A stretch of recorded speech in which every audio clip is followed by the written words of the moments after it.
L'électeur israélien, vraiment, n'aime pas du tout cette stratégie de Trump. On a vu à quel point sa popularité a chuté à Trump auprès des Israéliens ces dernières semaines, parce qu'ils ne comprennent pas sa stratégie iranienne, et puis surtout, n'aiment pas du tout avoir le sentiment d'être insulté par le président américain, tout président qu'il soit d'ailleurs.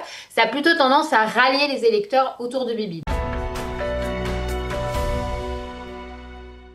Et nous sommes très heureux de recevoir Myriam Shermer. Myriam, bonjour. Merci Bonjour Olivier beaucoup d'être Bokatov. avec nous sur Studio Kalita. Je rappelle que vous êtes journaliste, spécialiste de politique israélienne. Et nous allons parler, on va essayer de comprendre, en tout cas, essayer de se projeter un peu dans l'avenir, de savoir de quelle manière cet accord et puis surtout les relations qui se sont détériorées entre Washington et Jérusalem, entre Donald Trump et Benjamin Netanyahu, comment tout cela va influencer la politique israélienne, comment cela va influencer surtout les élections. Et je voudrais commencer par Benjamin Netanyahu.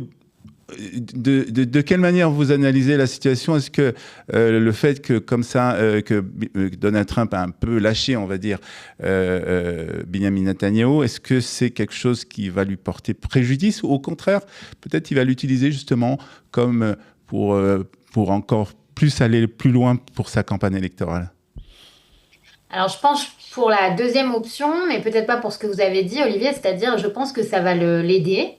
Je vais vous dire pourquoi. Alors, Donald Trump, avec son manque de subtilité ordinaire, hein, dit carrément je ne sais pas si je soutiendrai Bibi, je regarde du côté Bennett ou Eisenkot, c'est-à-dire vraiment se positionne aux côtés de ses opposants avec l'intention de faire pression sur Netanyahou pour obtenir ce qu'il veut du côté libanais.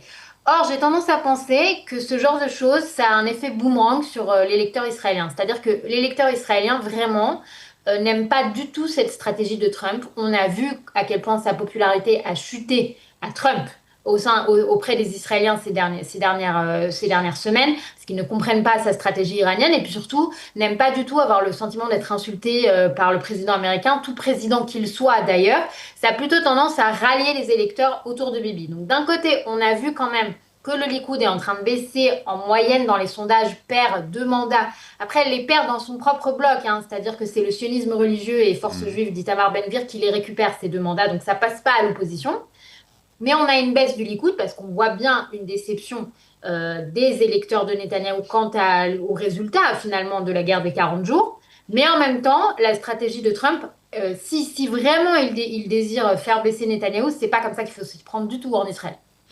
Alors, est-ce que cette situation, ça va aussi, et ça, ce que je voudrais qu'on voit aussi avec vous, c'est de quelle manière l'opposition, vous avez parlé de Zenko, vous avez parlé de Bennett, de quelle manière eux vont utiliser cette situation peut-être à leur avantage?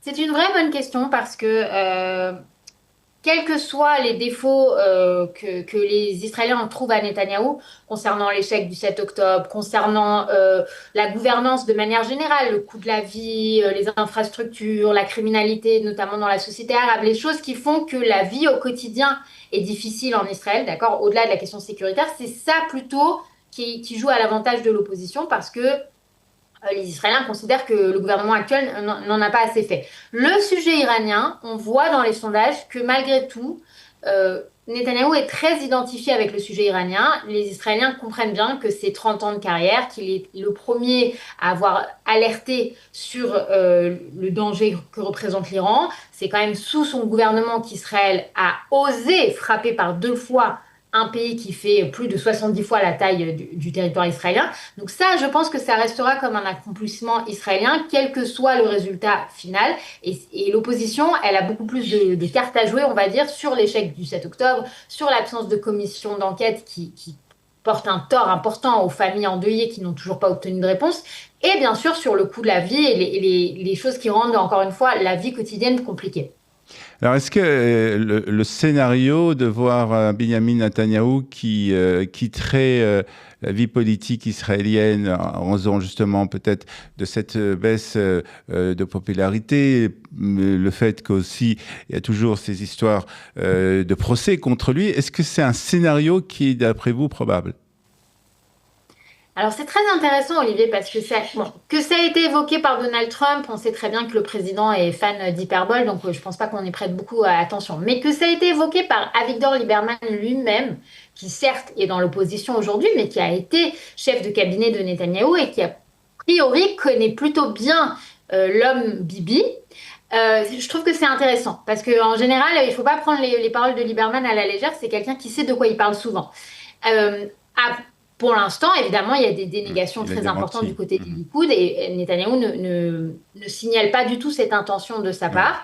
Certains estiment dans la classe politique qu'il ne prendra pas le risque d'échouer et de retourner sur les bancs de l'opposition comme il l'a été en 2021. C'est plus le même homme, il a plus le même âge, il a récemment annoncé avoir été malade d'un cancer de la prostate, c'est pas rien.